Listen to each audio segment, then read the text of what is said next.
Hola, ¿qué tal? ¿Cómo está? Muy buenas tardes. Este jueves, con olor a viernes, nos pone en la antesala de un puente de la Hispanidad que viene cargado de propuestas. La Sierra guadalajareña es protagonista en estos días, con la Feria del Ganado de Cantalojas, que se celebra mañana, y con el Día de la Sierra este año en Jadraque, que será el sábado. Miramos mucho a la provincia en este último 19 horas de la semana, con una diputación que inicia también los actos de celebración de su 200 aniversario y un trasvase desde el Tajo que no cesa, que no mengua, y nada ha cambiado en el fondo con los nuevos gobernantes. Las derivaciones se siguen aprobando de modo completamente alocado e incomprensible, como ocurría antes. Pero siendo eso cierto, sí que hay diferencias, al menos en las formas, y es que ahora la Junta de Comunidades ni siquiera se queja. Esto es 19 horas, hoy es jueves, o juernes, como dicen los chavales.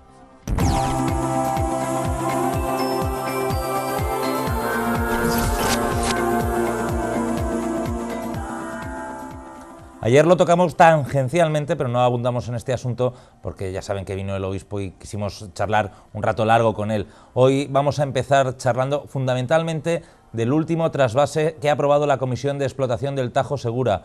Más de 100 hectómetros cúbicos para el trimestre que acaba de empezar, después de que en el trimestre pasado fueran 117 hectómetros los que se derivaron a Murcia y el Levante español.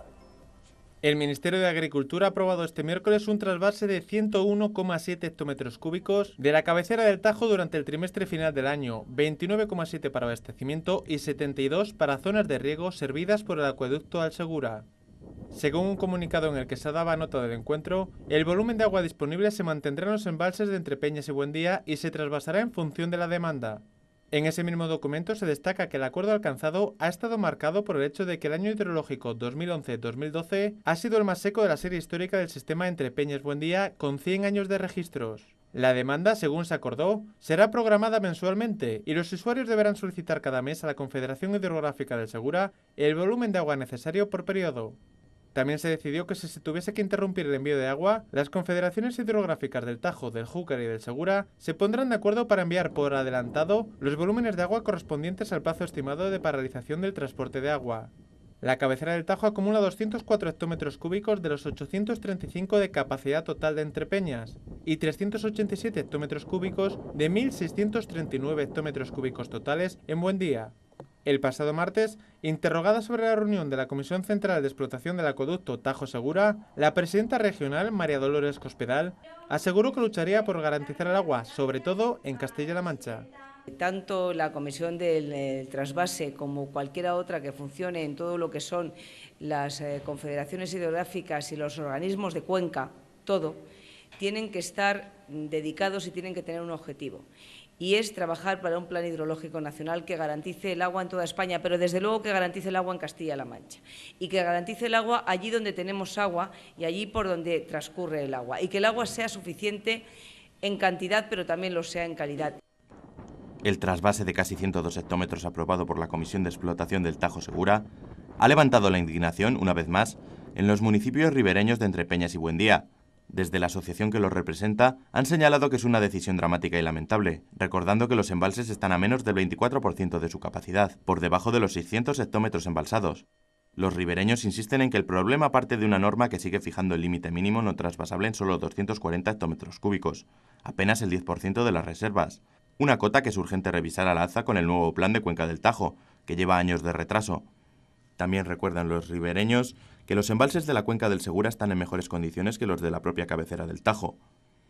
Precisamente sobre el plan de Cuenca hablaba también este miércoles la consejera de Fomento de la Junta, Marta García de la Calzada, quien aseguró en Toledo que el texto definitivo estará en cuestión de semanas. Hay que recordar que la Confederación del Tajo ya elaboró un primer borrador hace meses, que sí cumplía las expectativas de los ribereños, pero el mismo fue retirado. El temor de los ribereños es que el nuevo texto rebaje considerablemente esas metas. Pues desde el Partido Socialista sí que ha habido reacción por este trasvase. Desde Guadalajara hablaba Julio García, que es el secretario de Política Municipal, habla, igual que los ribereños, de auténtica barbaridad. Es un trasvase temerario con el que se demuestra lo que ya se estaba viendo de forma palpable. El Partido Popular de Castilla-La Mancha subordina los intereses de esta región, los intereses de Castilla-La Mancha, de Guadalajara y de los municipios ribereños a los intereses de los regantes de Levante, de los regantes de Valencia y Murcia. exigimos al Gobierno de Cospedal, exigimos a la presidenta Cospedal 3 cosas. Que se recurra a este trasvase, que se haga todo lo posible para cambiar las reglas de explotación del trasvase, que aparte de estar absolutamente fuera de lugar y fuera de tiempo, son absolutamente injustas, y que se trabaje para aprobar un plan de cuenca que reconozca las demandas de Castilla-La Mancha, las demandas de la cabecera del Tajo y las demandas ambientales del río. En Levante hay recursos de los que se podría disponer si se utilizasen las infraestructuras que se han construido precisamente para paliar la necesidad y la dependencia que se tiene desde la cabecera del Tajo. Todas estas cosas, evidentemente, son las que el Partido Popular no quiere poner de manifiesto y agitan la derogación del Plan Hidrológico Nacional, que era una barbaridad, porque yo me pregunto, si en Levante les parece cara el agua de la desalación, si hubieran tenido que pagar el agua amortizando la inversión de traerla desde el Ebro, en el supuesto que se hubiera podido traer, ¿a qué precio estaría el agua? Eso decía el PSOE de Guadalajara en boca de Julio García. Atención a lo que han dicho los socialistas en Toledo. El PSOE de Castilla-La Mancha también se ha pronunciado sobre este asunto y han dicho algo bastante grave. Acusan a la institución, a la Junta de Comunidades, a los responsables de Castilla-La Mancha en la propia Comisión de Explotación del Tajo Segura de no haberse opuesto en la reunión en la que se decidió el trasvase. Escuchamos a José Molina. Ayer, Castilla-La Mancha, en la Comisión de Explotación del trasvase del Tajo Segura, no se opuso a un trasvase cuando tenemos una situación en los embalses de cabecera que está en torno al 23% de su capacidad. Es decir, cuando estamos llegando ya a esa línea roja que supone dejar nuevamente esquilmada la cabecera del Tajo para llevar agua a Levante. Lo que es lamentable es que el Gobierno de Castilla-La Mancha, a día de hoy, no haya dicho todavía ni media palabra. Ha llegado el momento de modificar una ley que después de 30 años permite que se produzca este auténtico atraco al agua del Tajo en favor del Levante y en detrimento de los intereses de Castilla-La Mancha. No es sostenible. Pues eso es lo que tenemos sobre el trasvase. No ha habido reacciones del Partido Popular, por lo menos aquí en Guadalajara, de la Junta de Comunidades tampoco. Lo más que ha dicho Leandro Esteban en comparecencia de prensa en Toledo, el portavoz del Gobierno regional, es que dentro de muy poco va a haber buenas noticias para Castilla-La Mancha en materia de agua, imaginamos que por la pronta aprobación del Plan de Cuenca. Para hablar de este asunto del trasvase y de otros muchos temas de la provincia, hoy hemos invitado a 2 personas. A mi derecha tengo a Álvaro Nuño, periodista de Guadalajara y habitual de los jueves. Bienvenido. Gracias. Una vez más. Y a mi izquierda debería estar Raúl Conde, que es periodista del Mundo, un periodista de Guadalajara y además es el presidente de la Asociación de la Serranía. Está llegando en estos momentos, le ha cogido un atasco viniendo de Madrid. Enseguida vamos a poder contar con él. Por empezar contigo, Álvaro, mientras se acomoda Raúl. ¿Qué te ha parecido la noticia, la cantidad de agua que se ha decidido trasvasar y las reacciones políticas al trasvase? Bueno, hay que pensar en principio que es un año seco. Este año ha llovido muy poco y los pantanos están muy esquilmados. Creo que están todavía a menos de 600 hectómetros cúbicos y efectivamente 101 hectómetros cúbicos para el trimestre parece que es mucha cantidad. Sin embargo, yo me preguntaría más qué pasa con el plan de Cuenca, porque esto no depende de las comunidades autónomas, no depende de Murcia ni depende de Castilla-La Mancha, sino que depende más de la Confederación Hidrográfica del Tajo y de ese plan de Cuenca, de la ley de explotación del trasvase, que es de un estado preautonómico. Cuando se hizo el trasvase Tajo Segura no existían las comunidades autónomas y también hay que decir qué hace la Confederación Hidrográfica del Tajo con el dinero que pagan los regantes murcianos, porque a los regantes murcianos el agua no les sale gratis, el agua lo pagan. ¿Qué se hace con el agua de ese trasvase? Es decir, se revierte en el abastecimiento de los municipios ribereños, se reparte entre las comunidades cedentes. ¿Qué se hace con ese dinero? Porque muchas veces el presidente de los regantes murcianos no hace más que decir que a ellos no les sale gratis, que ellos pagan el agua. La pagan muy barata, Álvaro. Bueno, la pagan muy barata. De hecho, por eso no quieren poner en marcha las desaladoras, porque son muchísimo más caras. Bueno, pues a lo mejor lo que hay que hacer es que la paguen un poquito más cara y que ese dinero revierta a nosotros, evidentemente a Guadalajara. Lo que nos interesa es que revierta en la cabecera del Tajo, entre Peñas y en Buendía, pues que acaben con las obras del abastecimiento de esos municipios o en infraestructuras turísticas. Es cierto que ahora mismo, a la sequía que hay en este año, hay que decir que ahora mismo empieza la temporada baja en Entrepeñas y Buendías en lo que respecta a turismo. Entonces nos da un poco igual que el pantano esté al 23% que esté al 17%.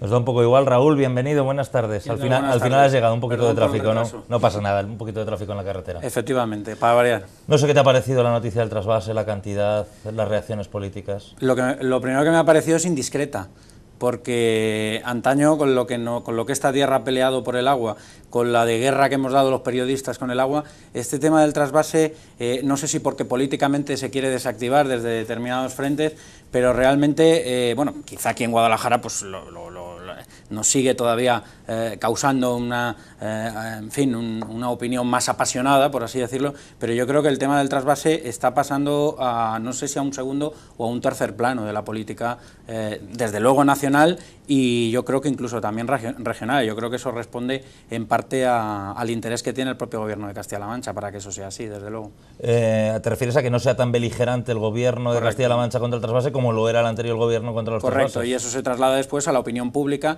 y al reflejo que tiene en los medios de comunicación, que duda cabe. Claro, que estén los pantanos al 20 y pico, creo que están al 23 ahora, ¿no? Casi 24. Bueno, y se siguen aprobando trasvases, en fin, yo creo que merecería una reflexión un poquito más profunda por parte del gobierno de Castilla-La Mancha. Y bueno, como decía Julio García, que el Partido Popular agita lo del trasvase del Ebro una y otra vez. ¿Tú crees que habrá trasvase del Ebro? ¿Alguna vez?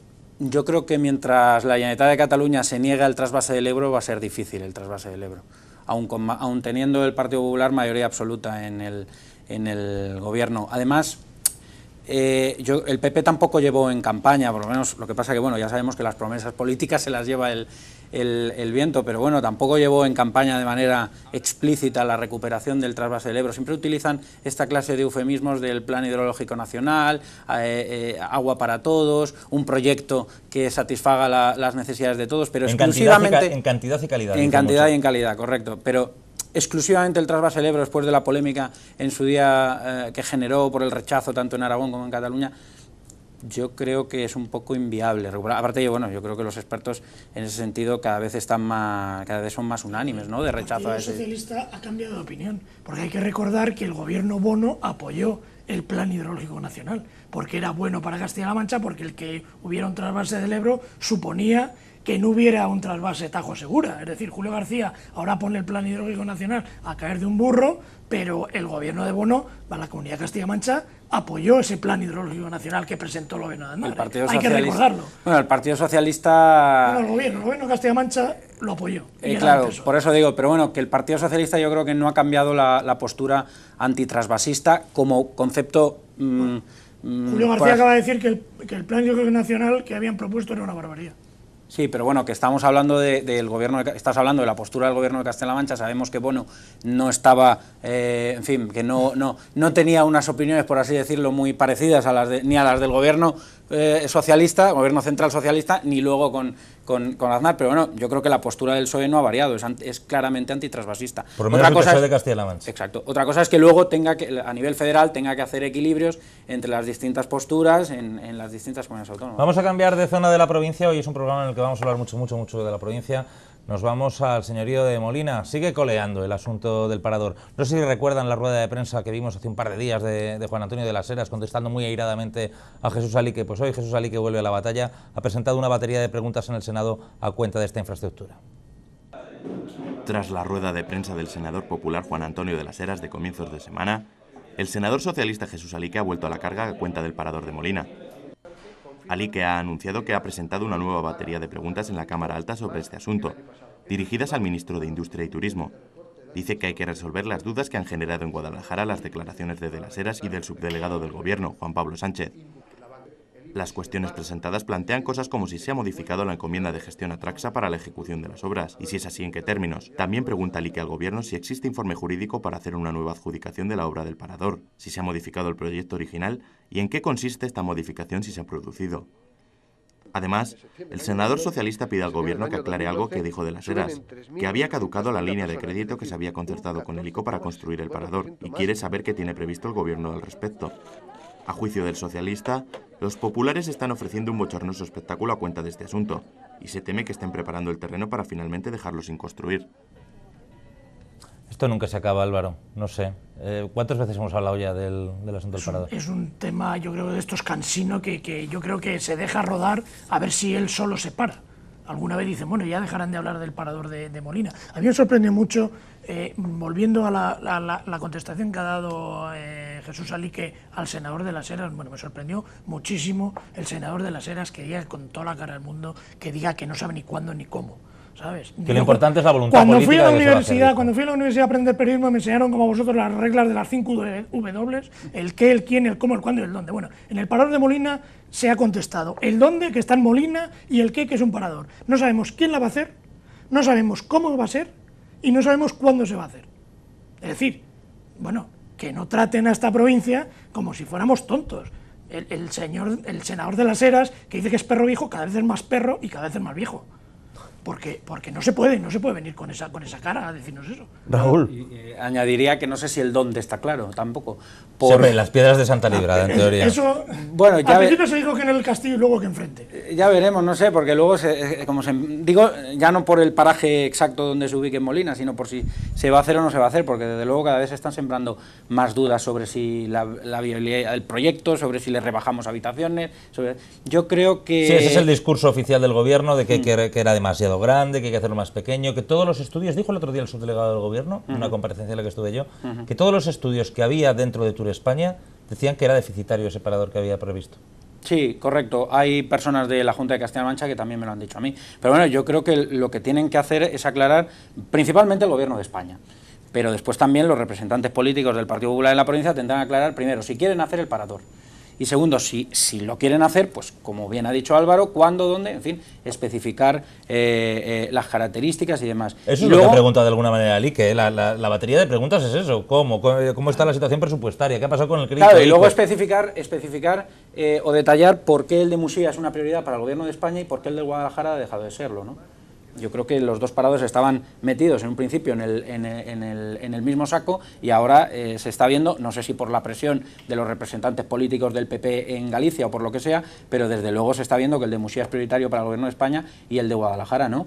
El Partido Popular está manteniendo en este tema una postura completamente ambigua, por no decir, me atrevería a decir que irresponsable, ¿no? Pero a mí ya me preocupa una cosa, yo sé que se ha requete prometido a los de Molina cada vez que los de la otra van a manifestarse. El otro día estuvieron en Toledo de nuevo dando guerra a los de la otra y tal, pero con todo eso y tantas promesas y tantas largas cambiadas que les han dado a esta gente, si de verdad nos encaminamos a construir una ruina, si de verdad eso no va a funcionar, no tendría alguien que salir a decir es que no tiene que haber un parador en Molina. Pero fíjate que yo creo que ese es el salto cualitativo que se ha dado en las últimas semanas, que es que ya se siembran dudas de manera más o menos ambigua o más o menos clara, pero se siembran dudas sobre la viabilidad de ese proyecto, cosa que el Partido Popular, desde luego el PSOE tampoco, pero el PP tampoco, ni cuando hizo oposición o hizo bandera de este tema en la oposición, ni después, una vez que Ramón Aguirre, diputado por Guadalajara, ya era presidente de la SEPI, que es la Sociedad Estatal de Participaciones Industriales y de quien depende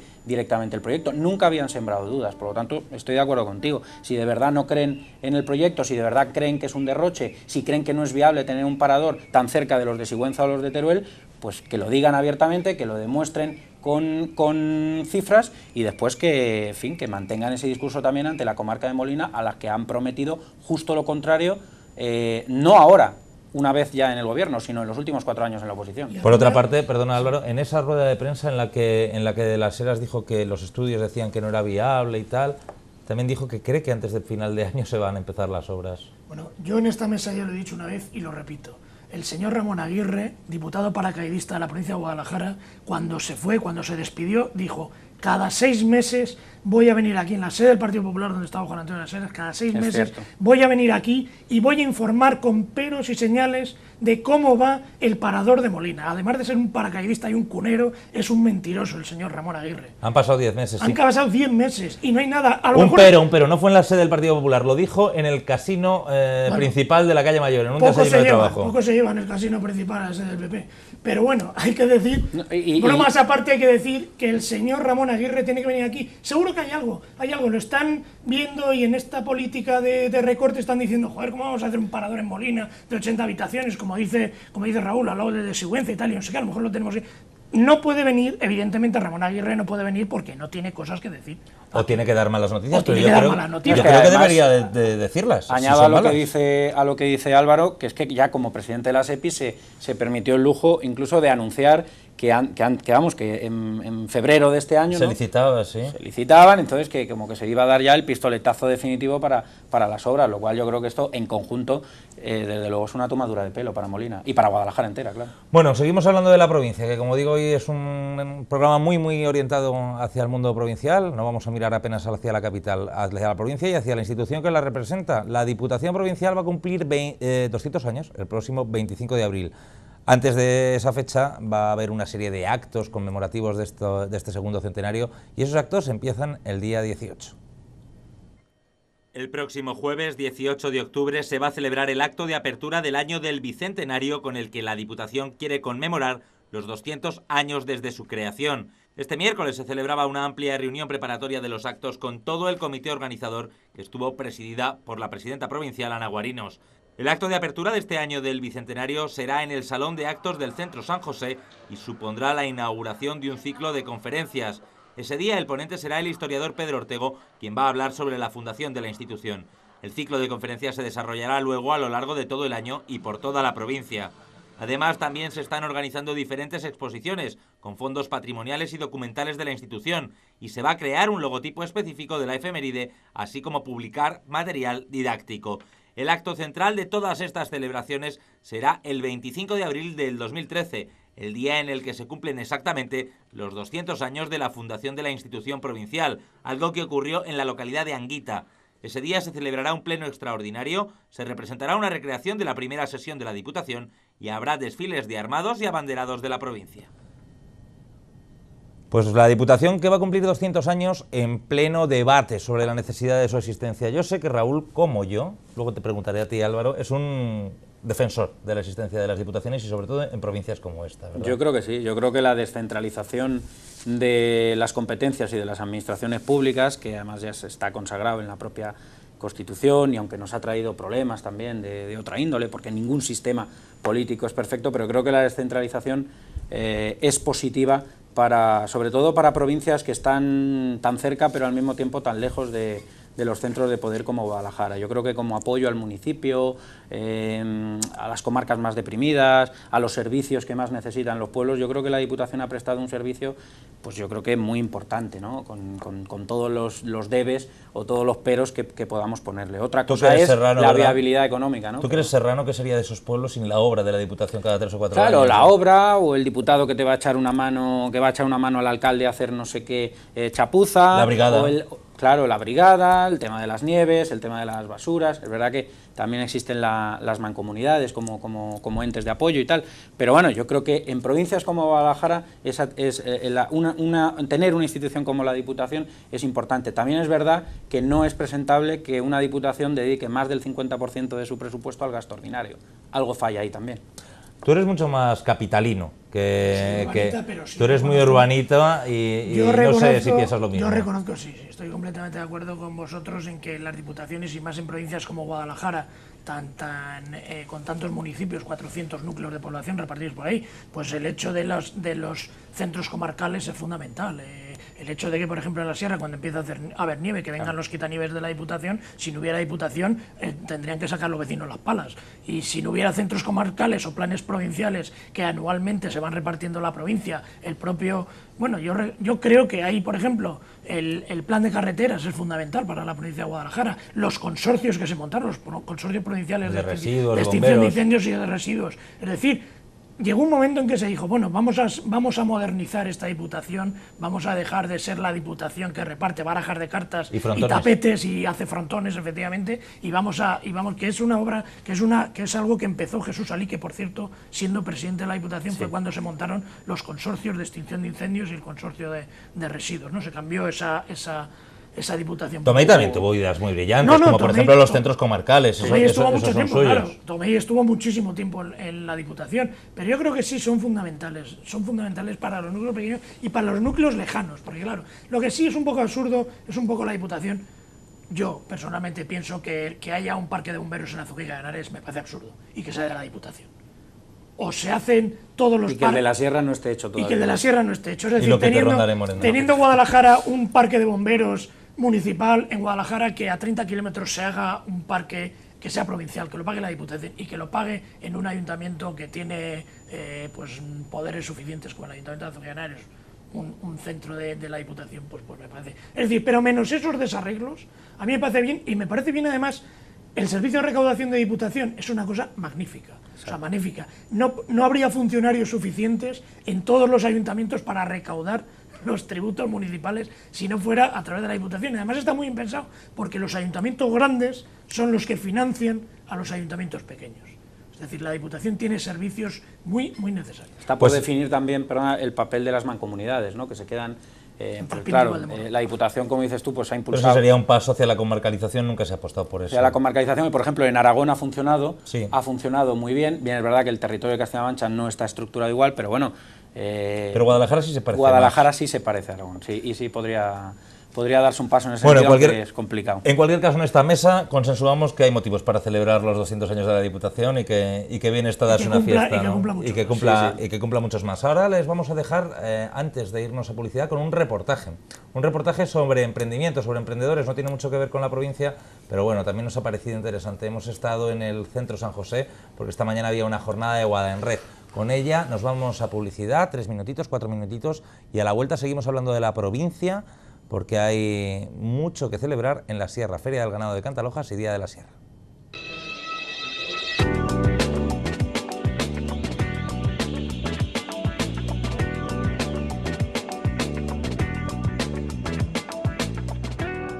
Algunos expertos aseguran que la clave para tener éxito en los negocios es la actitud del emprendedor por encima de sus conocimientos o capacidades anteriores. De eso precisamente han hablado mucho este jueves en una nueva jornada organizada por la red empresarial Guada en Red. Una treintena de personas han acudido al taller Emprende para Ganar, que impartían 3 profesores, empresarios y miembros de la propia comunidad. Venimos de Guadalajara, somos 2 emprendedores que nacimos en Guada en Red. Salimos de aquí, nos conocimos a través de ello, y somos entrenadores de emprendedores. La empresa se llama Emprende para Ganar y nos dedicamos específicamente a esto, a entrenar y acompañar a emprendedores durante un año, año y medio, hasta que tienen su proyecto en marcha, funcionando a pleno rendimiento. Nosotros aplicamos, además del coaching, algunas otras técnicas. Nos gusta más llamarnos entrenadores, más que coach. Eso nos deja un margen, una ventana más abierta. Podemos actuar en más disciplinas, no solamente sujetos al coaching. Durante 4 horas, Miguel Ángel, Coral y Alejandro han explicado a pequeños emprendedores locales y a personas con ideas de negocios que quieren poner en marcha algunos trucos y claves para mejorar la manera en la que afrontar la puesta en marcha de una iniciativa empresarial. Dicen que si un negocio no funciona, no hay que mirar qué falla fuera, sino dentro, y que estos tiempos de crisis son también tiempos de oportunidad. Lo que vamos a explicar son las actitudes necesarias para ser un emprendedor en la situación actual en la que nos encontramos. Lo que nosotros queremos explicar hoy es que el emprendedor, más que planes y más que financiaciones y más que todo ese tipo de cosas, lo que necesita es cambiar su actitud. Y hoy vamos a dar algunas claves para poder cambiar esa actitud y poder afrontar la situación que nos encontramos, no como una dificultad, sino como una gran oportunidad. Son secretos que tienen que ver con la necesidad de disipar temores y desterrar prejuicios. Pues sobre todo una actitud proactiva, decidida, eliminar miedos, confrontar sus creencias limitantes de no puedo, no es el momento adecuado. Si uno analiza, descubre que hay grandes oportunidades en estas situaciones de crisis. Vamos a dar esas claves, algunas claves de venta, de lenguaje de comunicación no verbal, y también daremos algunos tips de cómo superar esos miedos, esas barreras.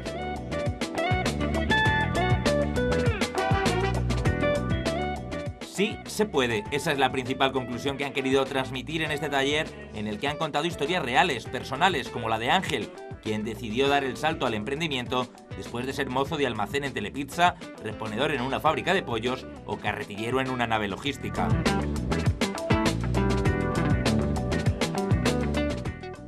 Con la de esta semana son ya más de una docena las jornadas, charlas y talleres que ha organizado WADA en Red desde que nació en diciembre del pasado año.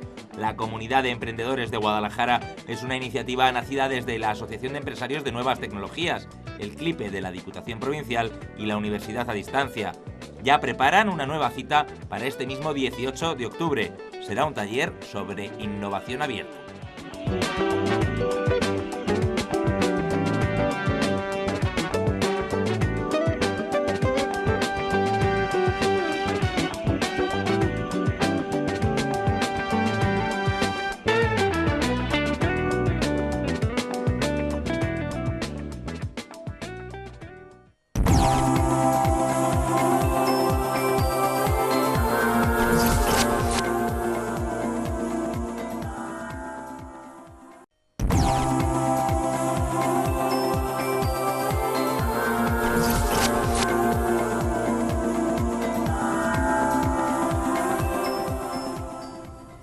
Pues en esta recta final del último 19 horas de la semana vamos a hablar fundamentalmente de la Sierra Norte y de dos citas. Mañana, Feria del Ganado en Cantalojas y pasado, quinto día de la Sierra en Jadraque. Lo vemos. El próximo viernes 12 de octubre se celebra la 28ª edición de la Feria de Ganado de Cantalojas. En la presentación se ha destacado la importante apuesta por el sector ganadero como nuevo yacimiento de empleo. La diputada de Agricultura y Ganadería, Lucía Enjuto, habló de las novedades de esta feria, que va a contar con la presentación y degustación de la carne Guadanorte. Donde se va a presentar ya la carne con el etiquetado facultativo aprobado el pasado día 3 de septiembre de ternera de Guadanorte. Es verdad que se lleva 10 años para conseguir esta meta, pero esta meta ha llegado. El día de la feria es día grande para los ganaderos. A las 11 de la mañana dará comienzo con la exposición del ganado. El programa también contempla exposiciones y espectáculos musicales. A las 12:30 está la exhibición de vuelo libre de aves rapaces y de cetrería medieval y el taller de niños por el Grupo Aviar. La apuesta por el medio rural es el principal objetivo de este evento, que junto con el Día de la Sierra llenará de actividades el fin de semana a todos los serranos. El próximo 13 de octubre, Jadraque acogerá la 5ª edición del Día de la Sierra.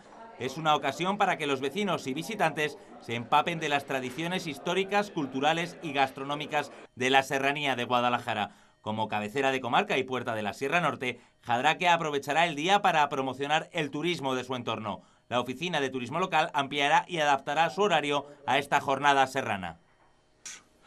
Acoger, por tanto, este Día de la Sierra, este quinto día, supone para Jadraque recordar la existencia y su importancia a todos los municipios de su comarca natural. Y como puerta de la Sierra Norte de Guadalajara, también, de cara a la promoción turística local, a la que nos visiten y nos conozcan. El ferrocarril va a ser el protagonista de este día reivindicativo, dada su importancia en el desarrollo social y económico de los pueblos de la Vega de Lenares, la ruta del corredor de Sigüenza, en el conocido como Tren de Lenares. En el desarrollo social y económico de Jadraque, el tren tuvo siempre una importancia vital, pero que el ferrocarril hoy sigue teniendo mucha relevancia como vertebrador de este sector y de este corredor de Sigüenza, en el que nos encontramos incluidos. Es más, hasta Jadraque llegan viajeros con distinto destino, no solo Jadraque, sino también a los pequeños municipios que nos rodean. Y que toda esta comarca de la Sierra, este tren es un medio de transporte muy importante, en ocasiones único. A Jadraque llegan por él y luego se desplazan por distintas plataformas, vehículos particulares y alguna línea de transporte que tenemos allí. Por este motivo, la Plataforma de la Defensa del Ferrocarril del Valle de Lenares y en su nombre su portavoz Pedro Rubio recogerá este año el Premio Serrano por la defensa de este medio de transporte en nuestra comarca. La asociación que organiza la jornada destaca que llegar a la quinta edición supone la consolidación de esta cita con la serranía. Y esta quinta edición significa la consolidación de una fiesta que pretende divulgar y poner en valor la cultura de la sierra de nuestra provincia. La fiesta tiene un carácter rotatorio y cada año buscamos celebrarla no solo en un municipio diferente, sino también en una zona diferente sin salirse de los límites de la sierra. Me explico. En el año 2008 se celebró en Ñende la Encina, la zona del Alto Rey. En el 2009, Galve de Sorbe, la zona Sierra de Pela. En el 2010, en Arbancón, zona de Cogolludo. 2011, en Majalrayo, Sierra del Ocejón. Y este año llevamos esta jornada a Jadraque. La Diputación de Guadalajara va a apoyar esta actividad con una exposición fotográfica y una muestra de artesanos de la Escuela de Folclore. Que consta de 44 cuadros en los cuales se reproducen grabados y fotografías con trajes típicos de la provincia. La Asociación Serranía de Guadalajara ha lamentado el exiguo presupuesto que han tenido para esta quinta cita, que solo ha contado con el apoyo de la Diputación, el Ayuntamiento jadraqueño y las aportaciones de los socios. Bueno, pues esto es lo que va a dar de sí el Día de la Sierra, la Feria del Ganado. Lo primero que quería decirles a los telespectadores es que Raúl, además de periodista del Mundo, de periodista de Guadalajara, es el presidente de la asociación que organiza este quinto Día de la Sierra. Bueno, uno más de la asociación. Bueno, pero eres el presidente de la asociación, serás uno más, pero eres el presidente de la asociación. Y lo primero que te quería preguntar es ¿por qué habéis elegido Jadraque si no es precisamente una localidad muy serrana? Podemos decir que es la puerta de la sierra, pero no está en el corazón de la sierra precisamente. Bueno, hombre, Jadraque es un pueblo importante para, quizá no para toda la sierra, pero sí para una parte o a gran parte de la sierra. Ha sido un pueblo muy importante desde el punto de vista comercial, económico, de comunicaciones. Y bueno, pues el Ayuntamiento de Jadraque pertenece también a Del Sierra Norte, que es un poco el territorio natural o oficial, entre comillas, ahora mismo de la Sierra de Guadalajara. Lleva 3 años pidiéndonos la celebración de este día y bueno, pues además con ocasión de premiar al Tren de Lenares y a la plataforma del Tren de Lenares nos parecía el momento y el sitio ideal para celebrarlo. ¿Queríais un sitio con estación? Queríamos un sitio con estación y una puerta importante de la sierra, como es Jadraque, y luego nos gusta ir rotando de pueblo y a ser posible de comarca, dentro de la propia sierra. La sierra es un territorio al final tan grande y tan heterogéneo y nos gusta ir de alguna manera integrando a todas las zonas. Lo hicimos empezamos en Ñende la Encina, en el Alto Rey, seguimos en Galve de Sorbe, en la Sierra de Pela, lo llevamos luego a Arbancón, que también hubo algunas reticencias por si somos sierra o no somos sierra. Esas fronteras nunca están del todo, esas lindes nunca están del todo delimitadas. Sí, pero es que bueno, las comarcas no tienen línea como las comunidades autónomas, exactamente, como las provincias. exactamente. Son porosas las comarcas. El año pasado lo hicimos en Majalrayo, en la zona del Ocejón, y este año pues nos parecía ideal llevarlo a la zona de Jadraque y más para hablar del tren. 5 ediciones, ¿estaba muy consolidada ya la fiesta? Sí, yo creo que sí, por lo menos a nivel de lo que es desde el punto de vista de organización con la asociación. Hay un grupo bastante sólido y muy comprometido de gente que ya estaba comprometida en sus distintos pueblos, por así decirlo, pero que luego se ha integrado muy bien en la asociación y que mantiene el compromiso, yo diría que de momento de forma inquebrantable. Y luego también pues hay mucho apoyo por parte de ayuntamientos, por parte de otras asociaciones. Con Adel Sierra Norte hemos colaborado mucho, con la Asociación de Turismo Rural Sierra Norte, que ahora la están revitalizando, también hemos colaborado mucho. Los ayuntamientos se siguen ofreciendo para celebrar el Día de la Sierra. Ya puedo anunciar que el año que viene lo celebraremos en Zarzuela de Jadraque. O sea que bueno, de momento yo creo que la fiesta está consolidada. Lo único que echamos de menos es un poquito más, francamente, de apoyo por parte de las administraciones que teníamos hasta el año pasado. ¿Y no hay dinero? Y que ahora, pues efectivamente, dicen que no hay dinero. ¿Con cuánto montáis esto? Pues esto se monta con un presupuesto máximo de alrededor de unos 6.000, 7.000 euros, tirando por lo alto. Y eso más bien dedicado al tema de gastos operativos o de logística, porque los grupos de folclore y demás no cobran nada, o sea, todo el mundo va de manera altruista y el que participa en una exposición o en otra o en la gincana para los chavales, todo eso es completamente altruista, pero bueno, luego hay algunos gastos que son impepinables, ¿no? Cuando nació vuestra asociación decíais, no queremos que se nos haga una analogía con la otra, no somos un movimiento ciudadano reivindicativo, queremos ser un movimiento, una asociación que defienda los valores culturales de la sierra fundamentalmente, pero sin embargo yo cada día os veo más parecidos.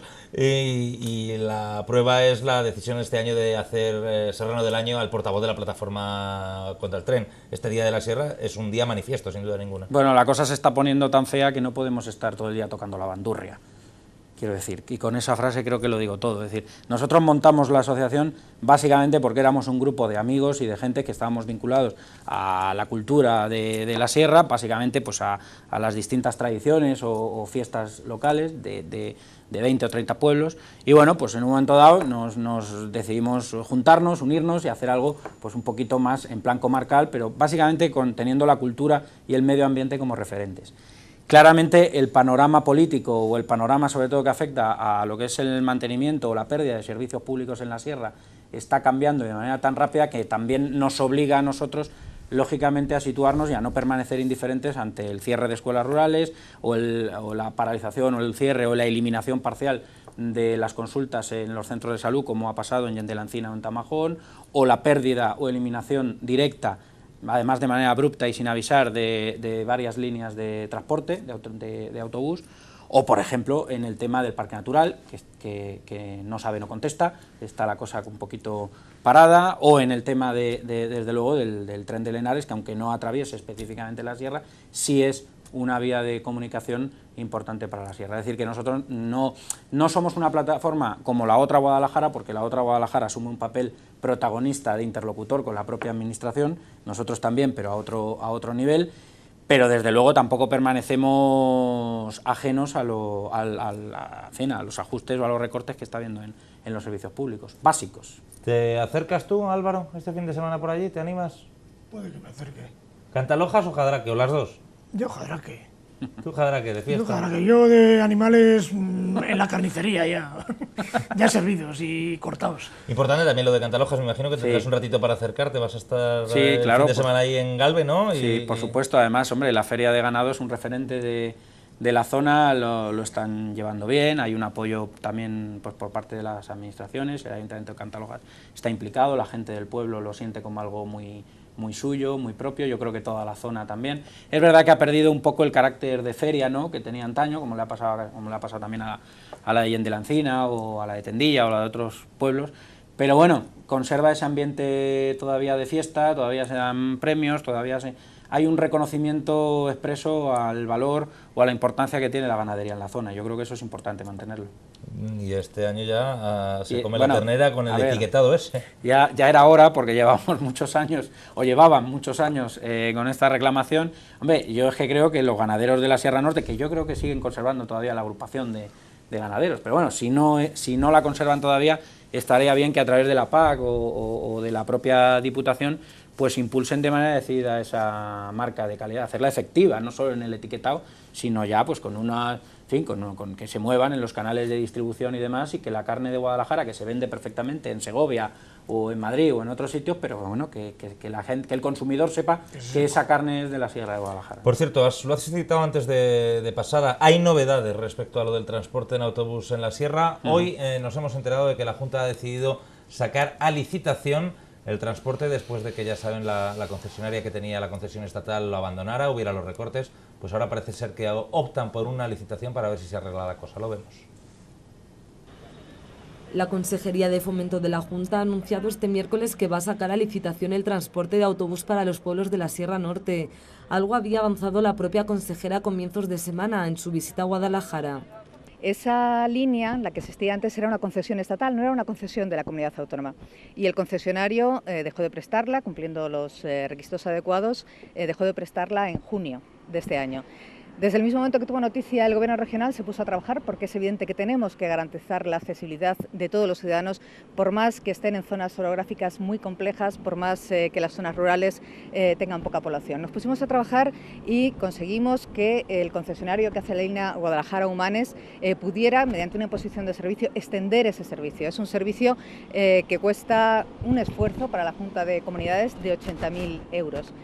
Además, en ese procedimiento se ha escuchado a todos los alcaldes. Sin perjuicio de ello, yo invito a cualquier alcalde que quiera mostrar nuevamente su posición, invito a escucharle, como ya los hemos escuchado en cualquier caso, y como hemos dado una solución a un problema que efectivamente se produjo insisto, por el abandono de una concesión estatal y no por un problema de la propia comunidad autónoma. La solución, hay una reunión mañana, me están indicando, yo sabía que se están manteniendo reuniones continuas, como decía, la solución es la que le acabo de anunciar, es una imposición de servicio a una concesión autonómica para que dé accesibilidad a esos pueblos, a esos municipios. Insisto, con un esfuerzo económico importante por parte de la Junta de Comunidades. El nuevo transporte que se va a licitar unirá las poblaciones de la Sierra con Humanes, conectando con el Plan Astra. Poco ha trascendido, no obstante, sobre cómo quedará estructurada la nueva concesión, que antes tiene que pasar por el trámite de información pública. El delegado de la Junta en Guadalajara ha dicho que con esta licitación se abre la puerta a que las empresas que decidan concursar puedan presentar mejoras en el actual servicio, que fue el que la Junta estableció cuando terminó la concesión estatal, que planteaba numerosos recortes respecto a la situación anterior, pero que desde la Junta insisten en que es una cuestión transitoria. Cuestión transitoria hasta que haya licitación y dice José Luis Condado que así las empresas podrán presentar mejoras. Yo no sé si tú confías en que esto se arregle. Es difícil con el lenguaje alambicado que utilizan los miembros del gobierno regional poder discernir qué es lo que exactamente van a hacer, ¿no? Pero bueno, yo estuve con José Luis Condado hace un par de semanas y bueno, le trasladamos la preocupación por el tema del transporte público. Es un asunto fundamental para los pueblos de la sierra, sobre todo para la gente mayor, que se queda realmente sin medio de comunicación diario para poder bajar a Guadalajara a comprar medicinas o a hacer su vida normal, ¿no? Hay una serie de líneas que se les ha recortado los días, por ejemplo la línea de Samar, la que va de Madrid a Campisábalos, pues de 7 días ha pasado a 4 a la semana, pero hay otras que no solo no se ha recortado, sino que se han eliminado directamente, las que unen por los pueblos desde Valdepinillos, toda esta zona de Aldea Nueva de Atienza. El otro día hablábamos en esta mesa de que Barreda prometió, en un viaje que se fue ahí a la Lledó, un otoño precioso, recuerdo que yo estuve, había llovido un montón, estaba lleno de setas el Lledó y movilizó a 50.000 coches, autobuses, políticos y periodistas para decir que iba a poner un transporte a la demanda en la sierra y nunca se puso. Bueno, el transporte a la demanda en algunos municipios sí ha funcionado, Óscar, sí. En algunos municipios sí ha funcionado el transporte a la carta, tú llamas y por la zona esta, por ejemplo, de Zarzuela de Jadraque, hasta ahora ha funcionado así. Lo que pasa es que ahora se ha quitado de manera abrupta, no se ha comunicado a los alcaldes, aunque solo sea por un mínimo ejercicio de lealtad institucional, y bueno, pues tampoco se ha informado al usuario. A mí me dijo el delegado de la Junta que esas dos líneas, las que menciono de Aldea Nueva y la parte de Valdepinillos, a la Junta de Castilla-La Mancha le costaban un total de 120.000 euros al año, cada una. Hombre, digo yo que 120.000 euros al año, siendo una cantidad importante, pero bueno, en un presupuesto de casi 8.000 millones de euros de la Junta de Castilla-La Mancha, yo creo que hay fórmulas alternativas para, aunque recortes el servicio, pero no lo elimines, ¿no? Álvaro también hablaba del lenguaje administrativo, que no terminamos de entender lo que quieren hacer. No terminas muy bien, por lo que he querido entender, es culpa de la empresa, pero el caso es que los vecinos se han quedado sin autobús, que es de lo que se trata. La administración lo que tiene que hacer, eso diga usted, si no hay autobús, contrate un autobús, que lo puede hacer la administración, contrate un autobús y luego ya le pagaré, o ya verá si usted concursa o no concursa. Y es lo que se echa un poco. Yo lo que te decía, lo que le quería decir a Raúl, hay tanto que celebrar para hacer el día de la sierra. Esto también me lo han preguntado. Parece ser que todos son problemas, ¿no? Vivir en la sierra es mucho más duro. El tren, el autobús. Es mucho más bueno, duro. hay motivos para celebrar, aunque solo sea tener una cultura que exhibir o difundir y enseñar a la gente, a los chavales, a la gente más joven. Aunque solo sea eso, yo creo que siempre merece la pena, pero sin perder de vista. Como la única alternativa posible para que haya desarrollo, cierto desarrollo. Sin duda el turismo, las explotaciones ganaderas que se sustentan. Si hubiera más apoyo oficial, yo creo pues, que todo el tema de la industria agroalimentaria podría ser un buen salvavidas, pero realmente ahora mismo a la sierra, como en general a todas las zonas rurales, aquí lo fundamental no es si lo que oíamos a la consejera, que si el Estado ha dado una concesión o la ha quitado o no la ha quitado. La historia es si la Administración de Castilla-La Mancha está preocupada o no por los ciudadanos que viven en el mundo rural. Y por si se va a seguir insistiendo en esa línea de pérdida de servicios públicos en el mundo rural, o si al contrario se va a recuperar otra vez la línea que habíamos tenido hasta los últimos años, porque es que estamos empezando a discutir cosas que ya son servicios públicos básicos y que parecían superados. Estamos hablando de problemas en los consultorios, en los centros médicos, en los profesores, en el cierre de escuelas rurales, en la línea de autobús, en el coche de línea. Pero bueno, ¿volvemos al pasado o cómo va esto? Es la vida, Raúl. En los medios nacionales hablan de Standard & Poor's y nosotros del coche de línea. Bueno, es lo que toca, ¿no? Es lo que nos toca. Álvaro, muchísimas gracias por haber venido un jueves más a 19 horas. Te espero el que viene. Y a ti, Raúl, también muchas gracias por habernos acompañado hoy. Hace mucho que no venías. Espero que no tardes tanto en volver la próxima vez. En cuanto pueda, volveré. Encantado. Y a ustedes ya lo saben, todos los días de lunes a viernes, excepto que el viernes sea festivo como mañana, tenemos una cita aquí en la mesa de Canal 19 2.0. Esto es 19 horas. Pasen buen puente.